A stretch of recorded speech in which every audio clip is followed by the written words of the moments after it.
நிஜமாவே நமக்கு ராதிகாவை பற்றி நினைக்கும் போதெல்லாம் அட பாவமே அப்படின்னு பல நேரங்களில் இருக்குது. இன்றைக்குமே வந்து பார்த்திங்க அப்படின்னா வந்து இன்னமும் ஃபோன் காலுக்காக வெயிட் பண்ணிகிட்டு இருக்காங்க. ஆனால் அங்கே வந்து பார்த்திங்கன்னா கோபி அப்படியே வந்து பாக்கியாவுக்கு அட்வைஸ் பண்ணிருக்காரு, நீ வந்து ஒரு பெரிய ஆண்டர்ப்ரனர் ஆகிட்ட, கம்பெனி ஓனர் ஆகிட்டாங்கும் போது நீ வேலை மற்ற வாங்க தான் கற்றுக்கணும், வேலை செஞ்சுட்டே இருந்தேன்னா அது ஒன்றும் வேலைக்கு ஆகாது அப்படின்லாம் சொல்லிட்டு போகிறார். அதெல்லாம் குட் அட்வைஸ் தான்.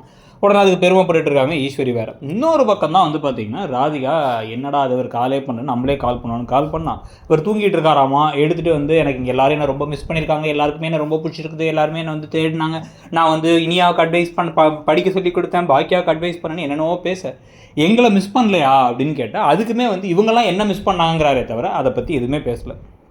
இங்கே வந்ததுலேருந்து நிம்மதியாக தூங்குறேங்கிறாரு. அப்படியே இந்த இனியா இங்கிட்டு இருந்து அங்கிட்டு இருந்து ஜம்ப் பண்ணுற மாதிரி என்ன காதல் வந்து இவருக்கு இருந்துச்சு நிஜமாக ராதிகா மேலேங்கிறது தெரியவே இல்லை. தன்னை பற்றி மட்டும்தான் யோசிக்கிறார். ஸோ இப்போ இது வந்து பார்த்திங்கன்னா இதெல்லாம் கேட்டு ராதிகா அப்படியே அப்செட் ஆகி உட்காந்துடுறாங்க.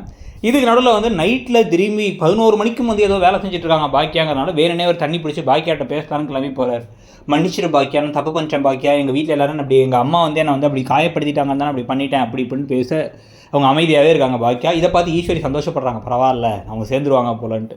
பாக்கியா எனக்கு டைம் ஆகிடுச்சு, நான் லைட் ஆஃப் பண்ணிட்டு போகிறோமா இல்லை நீங்கள் லைட் ஆஃப் பண்ணிடுறீங்களான்னு கிளம்பிடுறாங்க.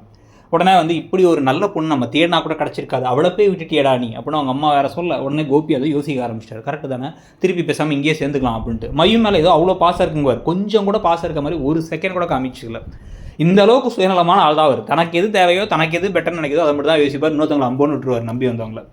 இதில் அடுத்து வாக்கிங் வேறு அடுத்த நாள் காலைல கிளம்பி போக, வாக்கிங் போகும்பொழுது அங்கே பாக்கியாவும் இருக்காங்க அந்த பார்க்கில் அப்படின்னு பார்த்துடுறாரு. பாக்கியா கிட்ட போய் பேசணும்னு முடிவு பண்ணிட்டார்.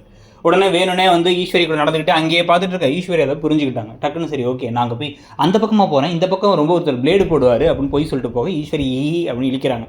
அந்த பக்கம் பின்னாடியே போயிட்டு பாக்கியா நீ இவ்வளோ திறமையானவனே எனக்கு தெரியாது, தெரிஞ்சிருந்தா நான் உன்னை விட்டு போயிருக்க மாட்டேன்னு சொல்ல அதை அப்படியே ராதிகா பக்கத்து வந்து கேட்டுடுறாங்க. ஸோ என்ன நினைக்கிறீங்க நீங்கள் கோபி பற்றி?